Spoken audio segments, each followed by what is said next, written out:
Lunedì avremo il nome del candidato in Veneto. A sbilanciarsi alla vigilia del vertice dei leader nazionali dei partiti di centrodestra e il presidente di Noi Moderati Maurizio Lupi a Padova.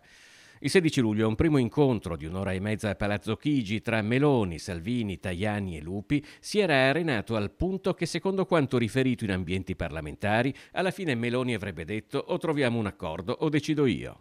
Il mio grande sogno, ma credo quello di tutti i militanti di Fratelli d'Italia, di chi ha una storia di destra come la mia, è quella di avere il candidato governatore di Fratelli d'Italia. Ma se questo non dovesse accadere, è ovvio che noi, come dire, siamo militanti politici, qualsiasi scelta verrà presa dalla nostra leader, non solo sarà accolta, sarà accettata e soprattutto sarà sostenuta perché noi siamo dei soldati politici. In attesa del candidato presidente, a Treviso Fratelli d'Italia scalda i motori. La lista di aspiranti consiglieri regionali nella Marca è ormai cosa fatta. Non siamo stati con le mani in mano in questi, abbiamo utilizzato questi mesi mentre qualcuno discuteva di altre questioni, tra cui appunto il terzo mandato. Noi abbiamo cercato di lavorare anche sui profili, lavorare anche soprattutto sui valori delle persone che faranno parte della lista di Fratelli d'Italia, sulle qualità umane e sulle qualità politiche.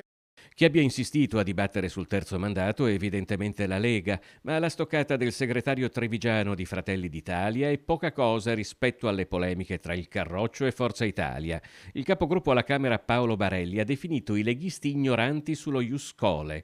Per Alberto Villanova, Barelli usa il lessico con la disinvoltura di una recluta che fischiettando armeggia il tritolo ed estate basta un soffio di vento per accendere un incendio. Sappiamo che la data delle elezioni regionali dovrà essere da settembre a novembre, quindi ci auguriamo che possa essere scelta a brevissimo.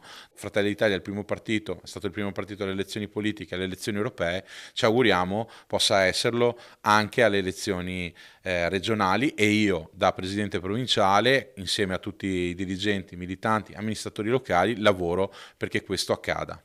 Secondo Maurizio Lupi, nello scegliere il candidato alla presidenza del Veneto si dovrà tenere presente la storia di questi anni, ma anche il legittimo ruolo che da primo partito rivendica Fratelli d'Italia. Giorgia Meloni dovrà trovare la soluzione che regga l'unità della coalizione.